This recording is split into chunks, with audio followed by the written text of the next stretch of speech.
Hello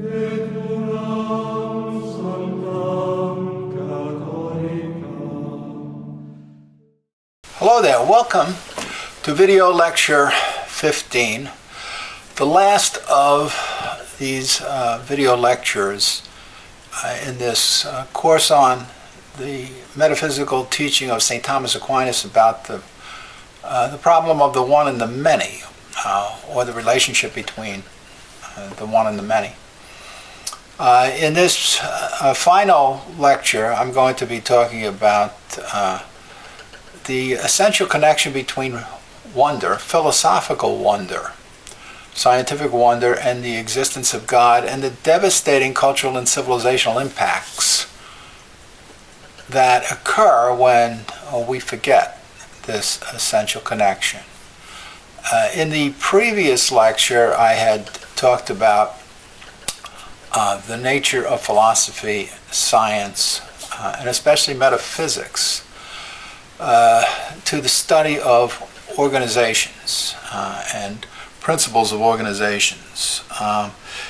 The understanding precisely what are those causes, those principles, and to understand how to overcome oppositions within organizations as being an essential part of the nature of science. That the person who's a scientist understands different ways in which causes are received and distributed throughout an organization, and is able to therefore understand that the principles by means of which this happens are qualities of receptivity and resistance, and without a knowledge of that, and without an awareness of how to handle resistance and receptivity, a person really is not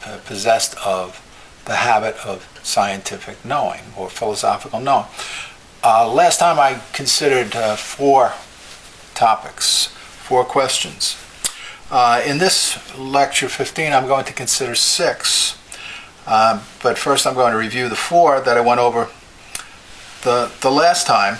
The first dealing with how the formal object or subject of a science acts as an external sign, communicating to a scientific habit the scientific subject's internal necessary principles that cause it to be an operational and organizational unit. For St. Thomas and Aristotle, what philosophy chiefly studies, science studies, is a substance, and they consider the substance to be an operational organization. It didn't study abstract essences or any of the host of other subjects that philosophers falsely so-called over the centuries have maintained. Both of them recognized that the organization or the genus that philosophy studies, science studies, is some sort of operational unit.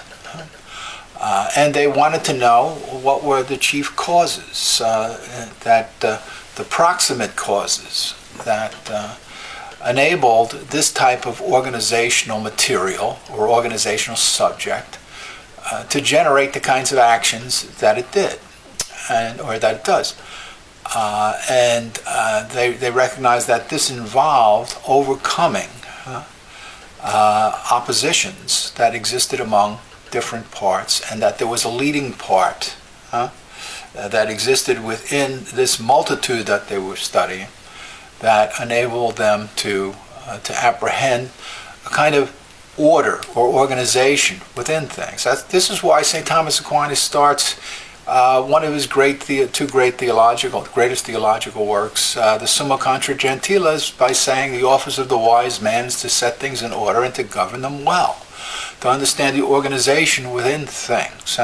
And since there is within any kind of an organization a highest part that is closest to the generic aim of the organization, in communicating that generic aim to the rest of the organization, the relationship of the other parts to that highest part determines their position in the organization, their greatness, their measure of unity within the organization. This is why I say that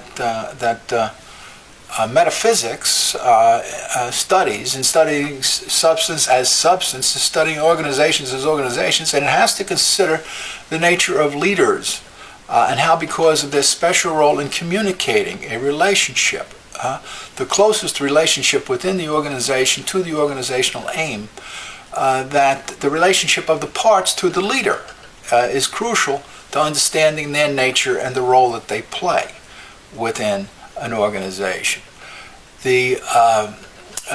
Now, and once again, in talking about the leader, I'm talking about the real leader. So if you're just a titular leader, then as a CEO of an organization, you better understand your relationship to whatever person within the organization actually knows what's going on and is holding the organization together. Otherwise, what happens is the organization falls apart, which is one of the things I'm going to talk about in this lecture 15 today as one of the devastating civilizational and cultural consequences of not understanding the nature of metaphysics, because metaphysics holds political organizations together. And once the metaphysics of the political organization is forgotten, then leaders within that political organization can no longer lead, and the organization gets cut off from its chief aim and starts to forget what it's all about, why it exists chiefly, and tends to disintegrate, tends to fall apart. So the second question, topic I considered last time, was the fact that organizational truth is the formal object of all philosophy and science, and that this should not come as a surprise. That is, it shouldn't come as a surprise to us that things exist outside our minds and they have their own organizational unity, and that we're in a state of truth when we understand that organizational unity. Most people understand this before they become exposed to what in higher education today is falsely called philosophy and science. The formal object, once again, is simply some sort of a stimulating activity. We're dealing with organizations that are engaged in a process of action, doing things. And this action they perform is an external sign of necessary relations that are going on internally. And we understand the organization as a whole to the extent that we understand those internal relationships among the parts and how they are related to a topmost part, which is related to a chief end. Otherwise, we can't understand their tactical operations, to put this in military operations. What they're doing will tend to make no sense to us unless we understand the aim, that they are all cooperating, all the parts are cooperating to satisfy, so that the species actually is an enabling means, at the kind of delivery system, an internal delivery system for the satisfaction of an organizational aim. And it's unintelligible, just like any means is unintelligible as an instrument, unless you relate it to the end that gives to it its form, basically, gives to it its unity.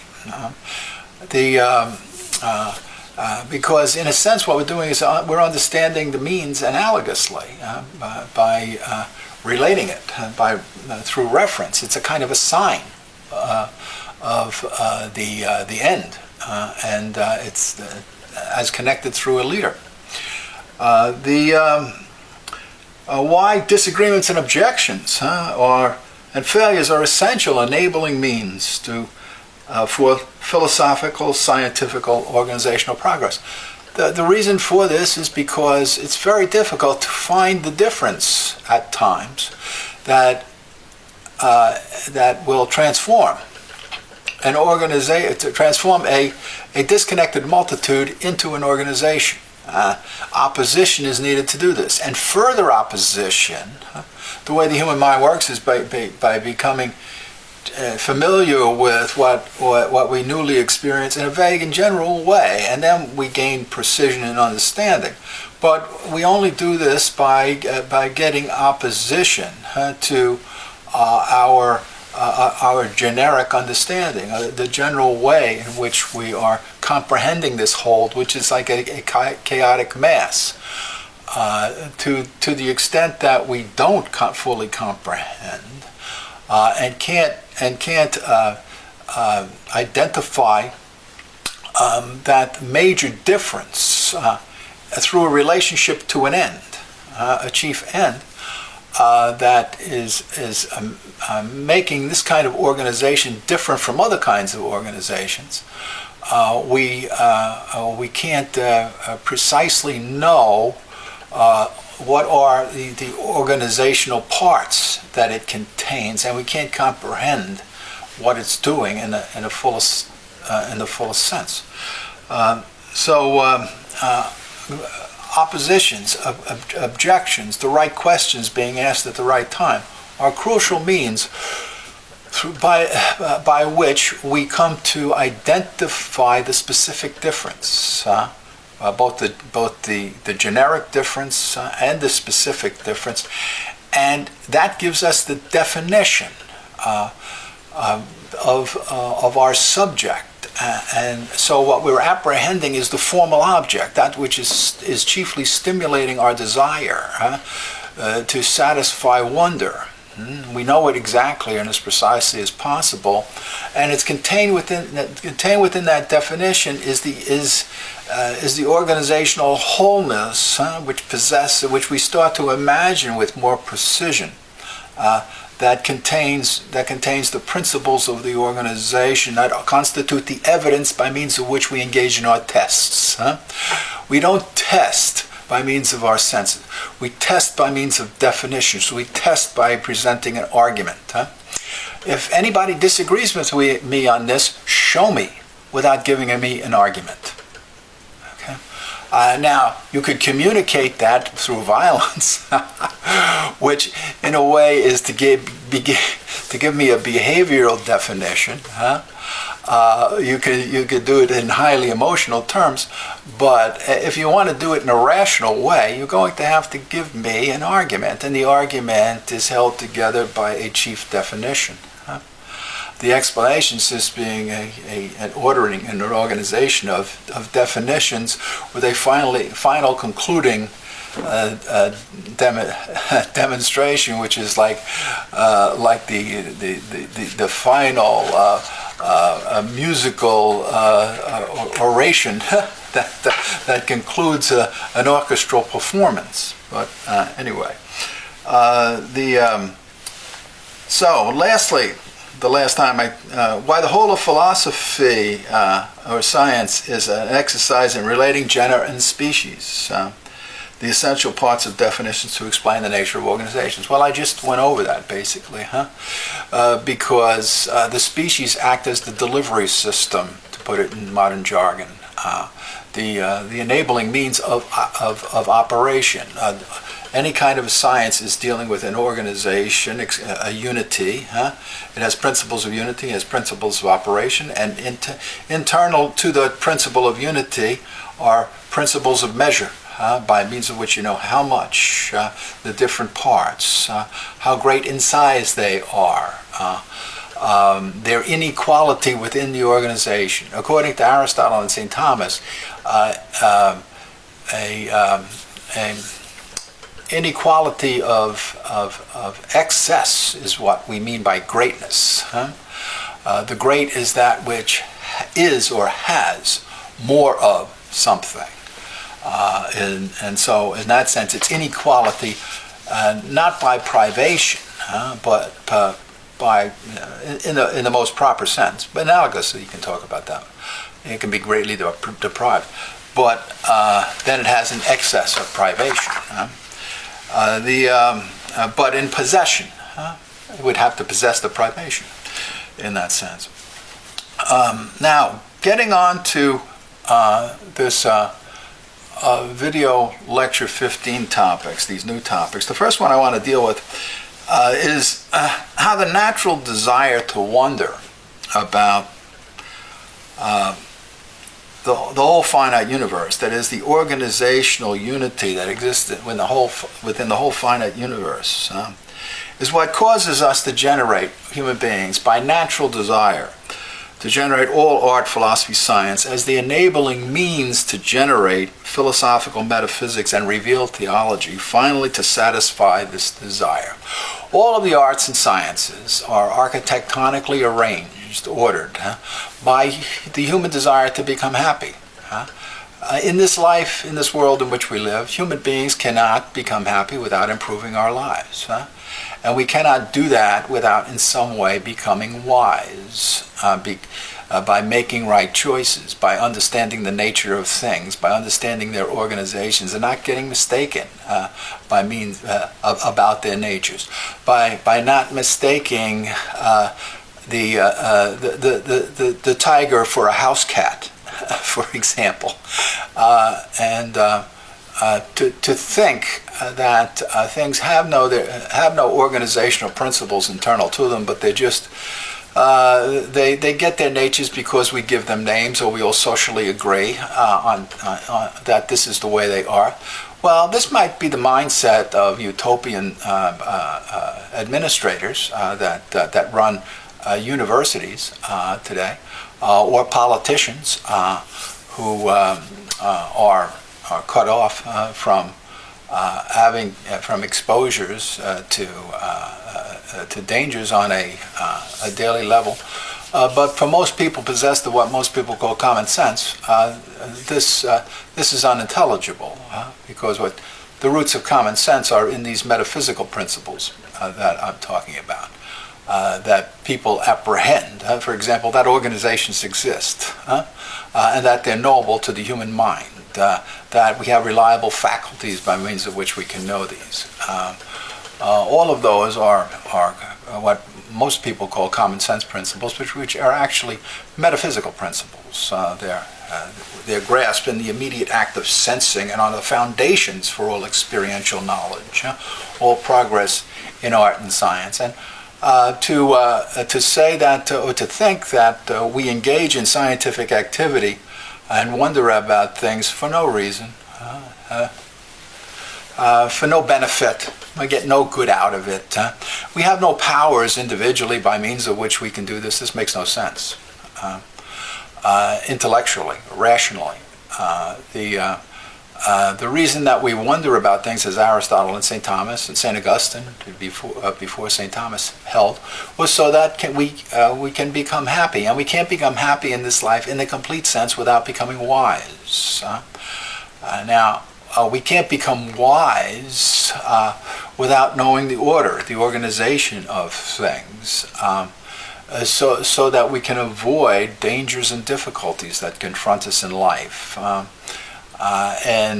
so that we can rightly relate to the things around us as parts of an organization. And it's only within the context of belonging to an organizational whole, by preserving the good of the organizational whole, that we fulfill our happiness. And so we develop an understanding of the physical universe around us that we sense with our external senses first, because this is the closest and most easily knowable reality to us. That confronts us with its organizational constitution with greatest familiarity. And those are the things that we start first to seek to understand. But since there's a natural inclination, and this is one of the things regarding this pursuit, this desire, that St. Thomas and Aristotle noticed, that this is a natural desire. And human beings have a hierarchy of appetitive desires, the strongest of which is natural desire, the desire of the whole person, of the whole organization. And that's what has to be satisfied in order for human beings to accept the reality of claims about this or that subject being a scientific subject, or an artistic subject for that matter. It's not. We cannot simply be emotionally satisfied without being intellectually satisfied. We have to have intellectual satisfaction. We have to have volitional satisfaction, emotional satisfaction. That gives us the satisfaction of natural desire that prompts us to wonder in the first place. So it's the satisfaction of the natural desire to wonder that generates our pursuit of art and science and philosophy in the first place that terminates it. To the extent, that's why Aristotle starts his works by defining the object of natural desire. All human beings by nature desire to know, for example, in the Metaphysics. And then what he'll do is he'll show how this natural desire is manifested on lower levels and then on higher levels. This is part of defining the subject matter of a science. For Aristotle and St. Thomas had a generic method of doing this, which in Aristotle's time consisted of bringing to mature development a method that had gone back to the ancient physicists, of recognizing that things have organizations, things are organizations, and we have faculties that can know them, right? What we want to do is to apprehend the greatest unity, the highest strength that exists within that organization that chiefly holds it together. Well, we want to do that with respect to the whole universe, and human beings are not satisfied intellectually, volitionally, emotionally, or by human nature as whole persons without understanding that. Now, if it's a natural inclination on the part of human beings to know, it's also a natural inclination on our part to know as best we can. And in this process, we've got a natural inclination to take directions from people we suspect know more than we do about a subject matter, because this helps us to bring to perfection our own knowing faculties. So we have a natural inclination to follow people that we think are real leaders. But they have to, in some way, display for us that they actually know what they're talking about, for us to do this freely, and not to be doing it subject to violence.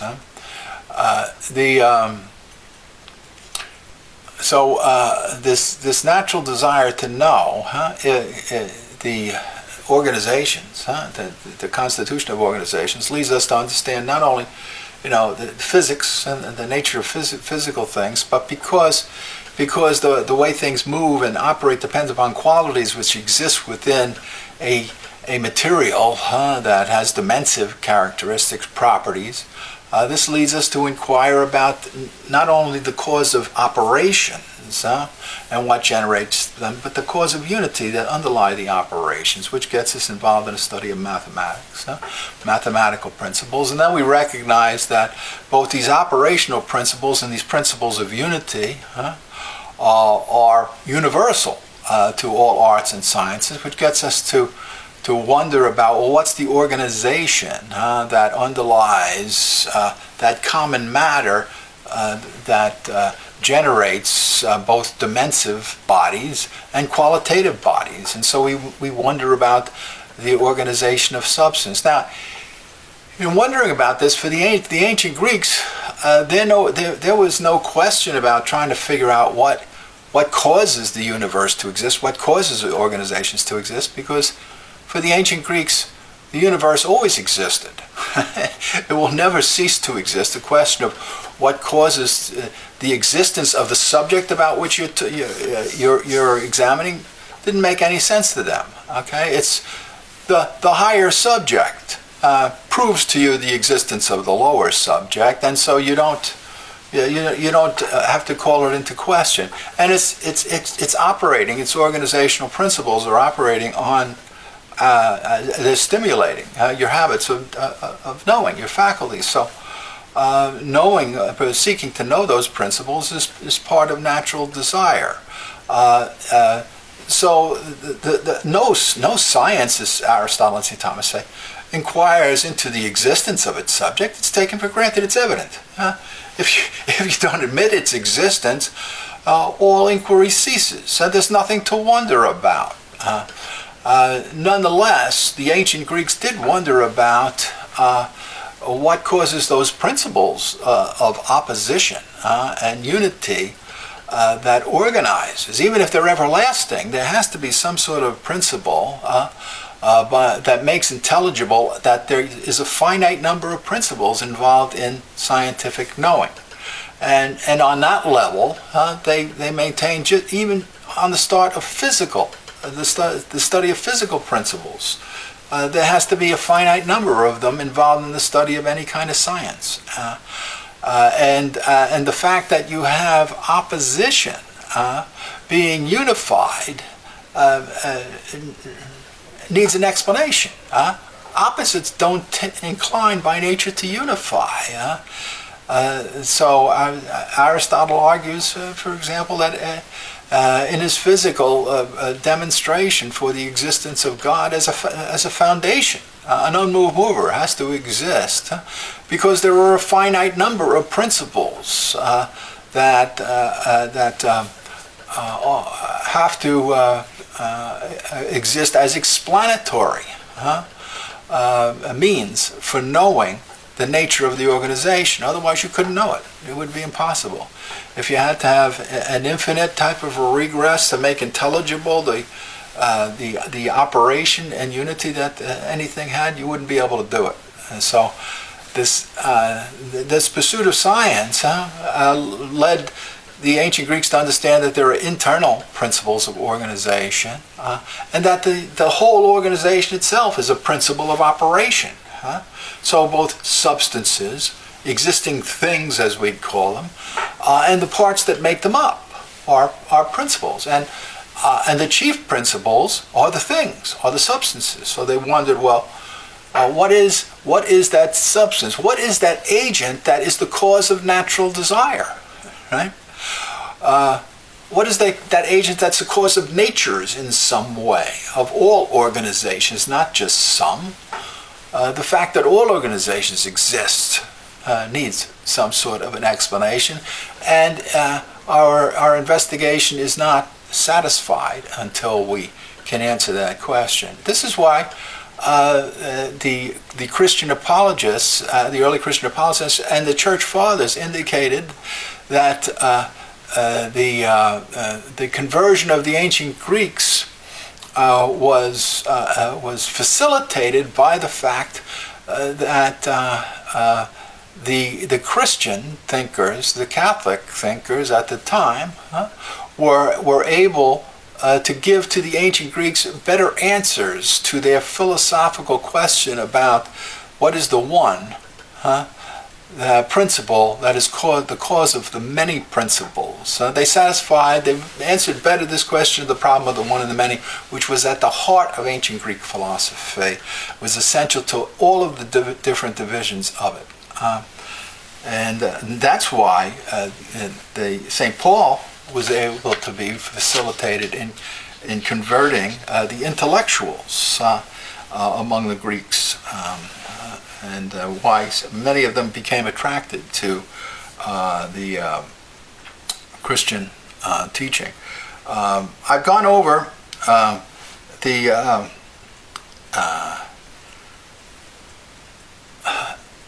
these first three topics that I wanted to talk about here. Why? About this natural desire to wonder about the whole finite universe. If there is some sort of a a being that is the cause of all organizations, then this natural desire to know the truth about everything is something that human beings naturally wonder about. And so unless we can satisfy that wonder, we can never be perfectly convinced that we are fully are possessed as fully as possible of that state of happiness that all human beings naturally desire, and we will not have that sense of satisfaction of natural desire. This is why a higher science of metaphysics has to come into existence to examine that question. And if we don't do it on the basis of this natural process of investigation, then what we have, the only means we have of doing this is revealed theologies, some of which contain no philosophical foundations whatsoever. And there's no public principle of dispute, of opposition, where we can rationally hash out these disagreements. And so what happens is that a kind of politicized condition comes into being where metaphysics becomes totally displaced by a political regime, kind of totalitarian political regime. So it's either metaphysics or despotism. Metaphysics of the type that I'm talking about. If you just take a look at the history of the West, you'll see that what I'm saying is true. And if not, if I've made a mistake somewhere, I welcome the opposition because I think that it's the best way for me to uncover whatever weaknesses exist in my own argument, or for people to show me where I've gone wrong, and in the process wind up having to agree that what I'm saying is correct. But that being said, I'm going to come back, leave off at that point and come back answering the next three questions that chiefly have to do with the civilizational damages that happen to us and cultural damages by not recognizing this natural desire to pursue happiness and how that generates the arts and the sciences and the existence of philosophy. So I look forward to completing that, and I hope that by the end of this video lecture that you will have experienced satisfaction of natural desire in taking this course.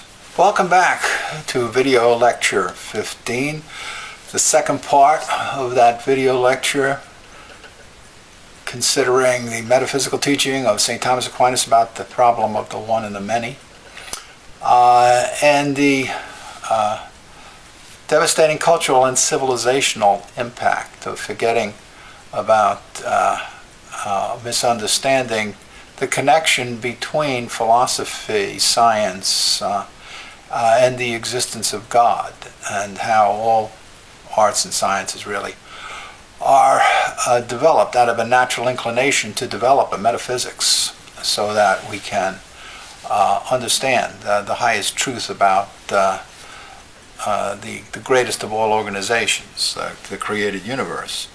The question I'm going to consider right now is why contemporary philosophers and scientists, falsely so-called, have a great deal of difficulty trying to understand the nature of metaphysics and its connection to philosophy and science. And there are a lot of historical reasons for this. And it's trying to recover an understanding of the nature of metaphysics and a proper understanding of the nature of philosophy, I say at times, is like trying to write a history of the Soviet Union.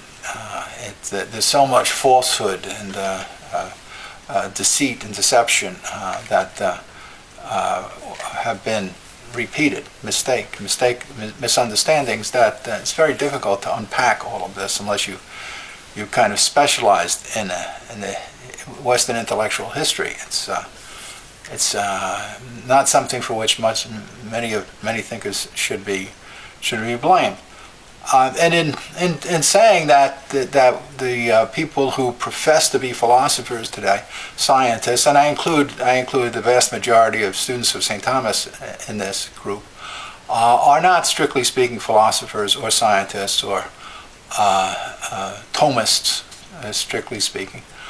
I know that this is something people will find upsetting. This is not to say that I don't think that these people are intellectually talented. I'm just claiming they're not possessed of science or philosophy.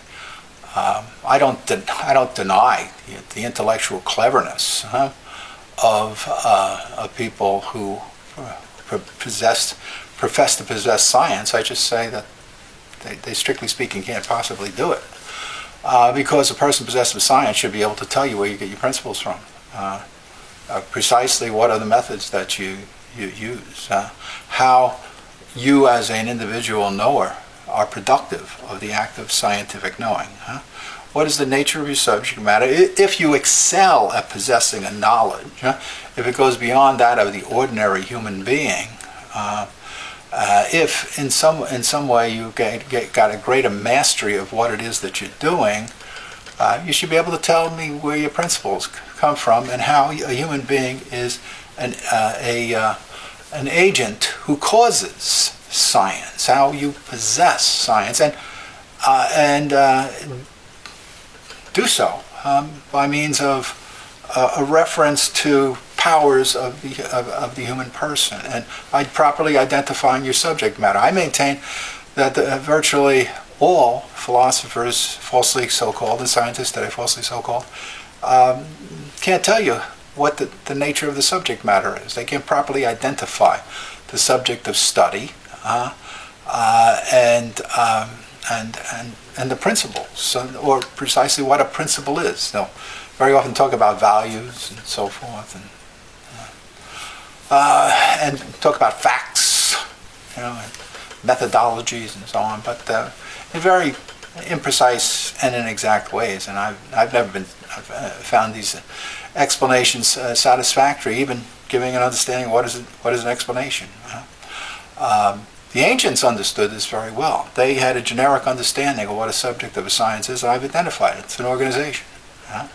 And an organization related to a human habit. A human habit being a principle or power existing in a human faculty, existing in a human soul. I think that explains the nature of a scientific subject in general, in a generic way. And who has it? Somebody has to possess this subject. But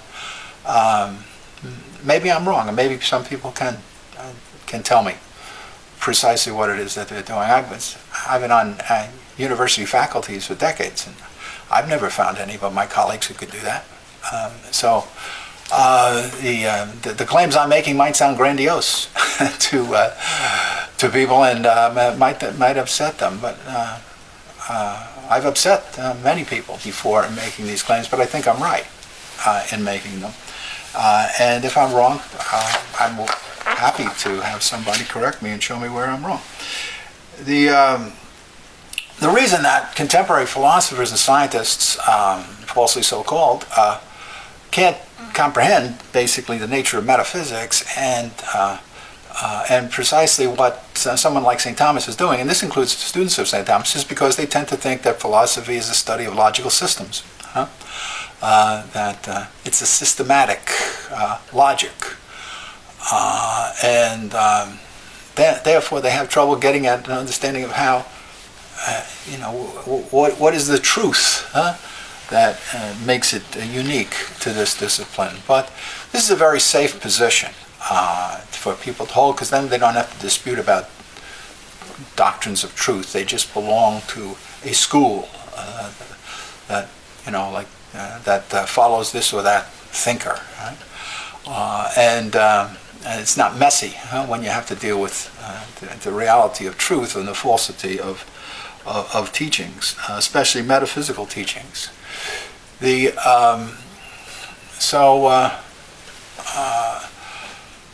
The other problem is that they don't tend to understand the way the ancient Greeks practiced philosophy, which is very difficult to do. And they've reduced this problem of the one and the many to just one small compartment of investigation among this wider logic that the ancient Greeks were supposedly studying, which is the examination of the works of the leading thinkers of ancient Greece, especially the four greatest thinkers, Socrates, Plato, Aristotle, and Plotinus, blow that thesis apart, where all of them are, their thought is dominated by the question of the relationship of a one and a many. And they're not chiefly concerned about logical premises, except as an enabling means for helping as a tool to engage in philosophical reasoning.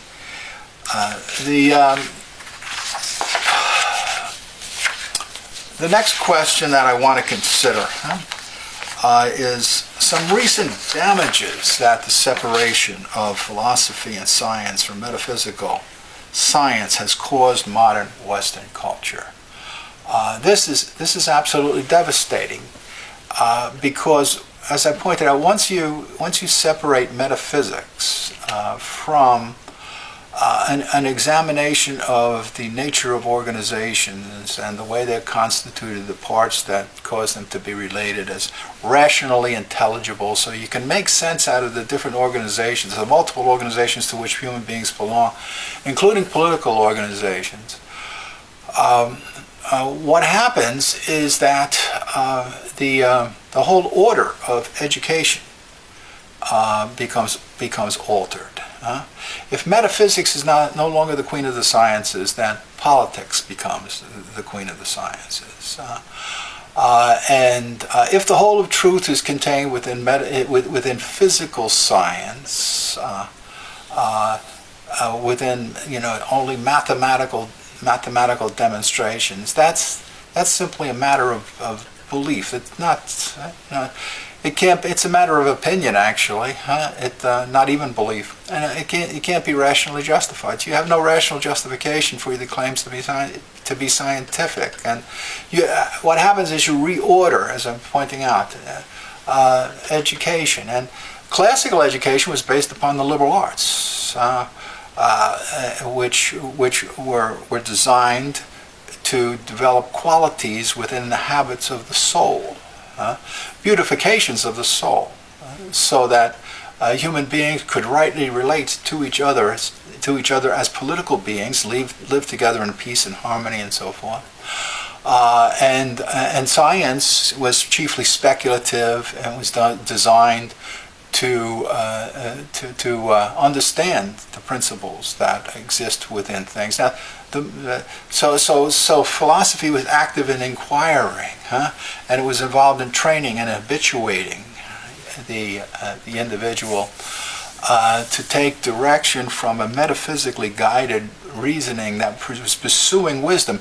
And science and wisdom, philosophy and wisdom, were essentially connected. Philosophy and wisdom are no longer essentially connected. What now is the dominant location for truth is not the human intellect, but the human will. Starting with René Descartes in the beginning of the modern age, the supposed father of modern philosophy, there's a movement of truth out of the intellect and into the will, and into the emotions, which are largely identified with the human will. Today, and philosophy, science has more or less become reduced in a generic sense to having the power of will to force nature to give up its secrets, to have the physical universe tell human beings what it is that lies hidden to our instrumentalities, and our technologies replace virtue, moral virtue. in perfecting human action, and the individual is no longer the knower possessed of science.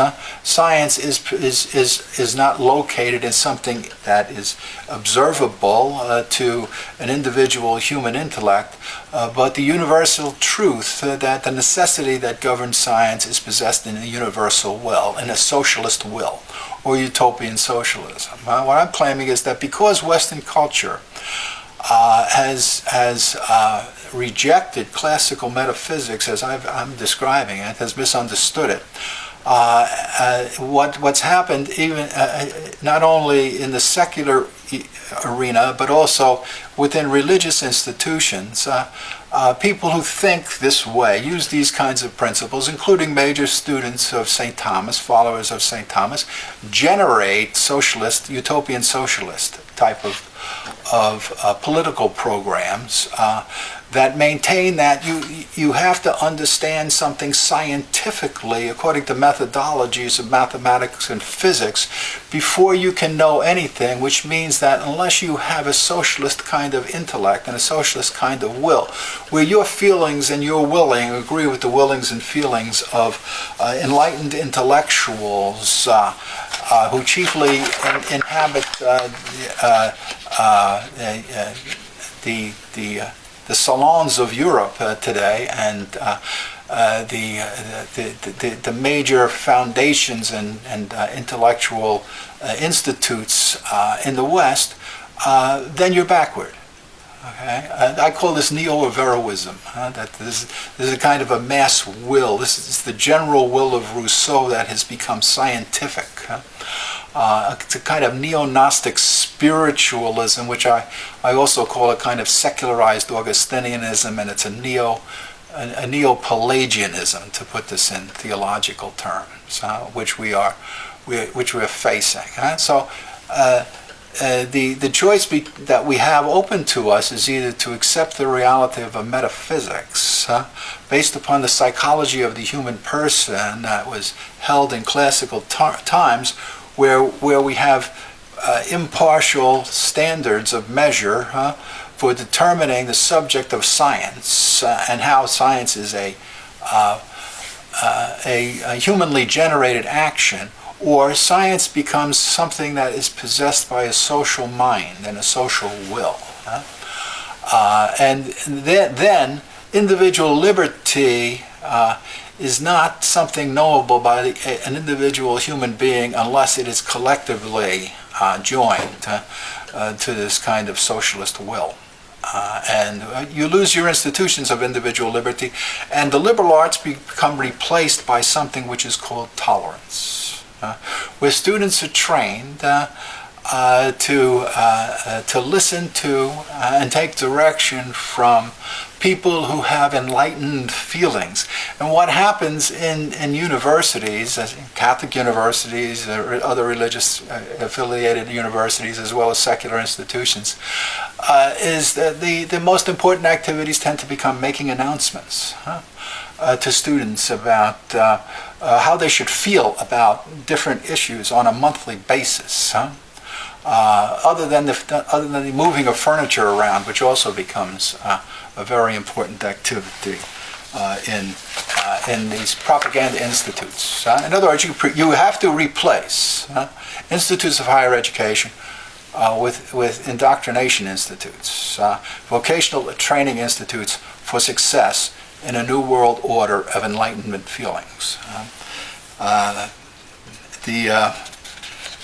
That's one of the devastating impacts, if not the most devastating impact on Western culture. So it's no surprise that utopian socialist regimes are rising up all over Western culture and being renewed, and that people who are trying to hold on to traditional principles for reasoning about the world, or what they consider to be common sense, are wondering what is going on around them, because what's being worked out are the logical conclusions of principles, of metaphysical principles that regulate human behavior whether or not people are aware of the fact. As Gilson says, we think the way we can, not the way we wish. And this is why the great modern physicist Albert Einstein, who is certainly a technologically clever human being and an exceptionally great intellect,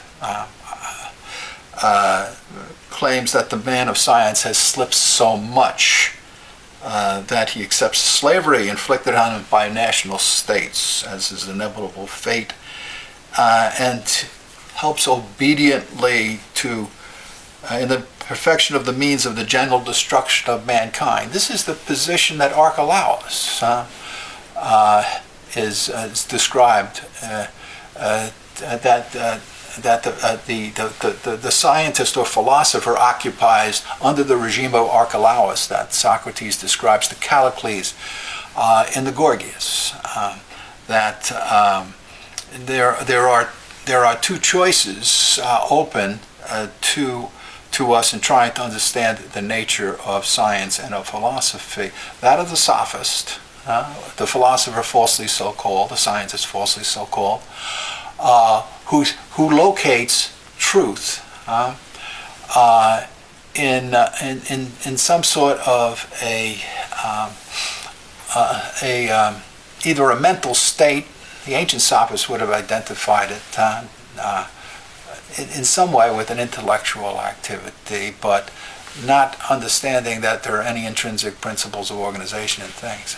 Or as what I call the transcendental sophist does in the modern period, identifies it with the human will. I say that the ancients didn't do this because they didn't have a precise understanding of the human will in antiquity. But in either case, the choice that's open to us is either a real philosophy or and metaphysics based upon these principles of unity, the one and the many, things having natures, organizational principles within things, or this kind of mass mind mentality, totalitarian mind, or totalitarian will. Averroes gives rise to the notion of a kind of totalitarian mind, with which we have to communicate during the Middle Ages. And in modernity, the movement has started from Rousseau onward to locate science in some sort of a pure will that is tolerant of taking directions from what enlightened wills tell us about the way we should be willing about things. So I set before you these two choices regarding the nature of metaphysics and wisdom as the foundation for a program of study for happiness in human life.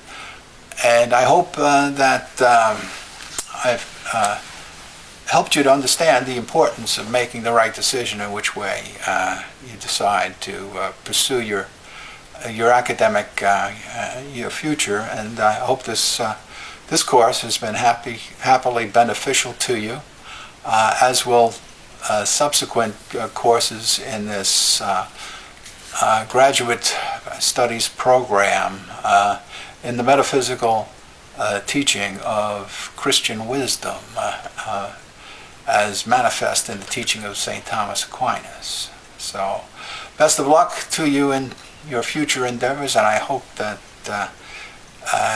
your wonder has been satisfied about in this course, and that you'll do well in these other classes and in the future.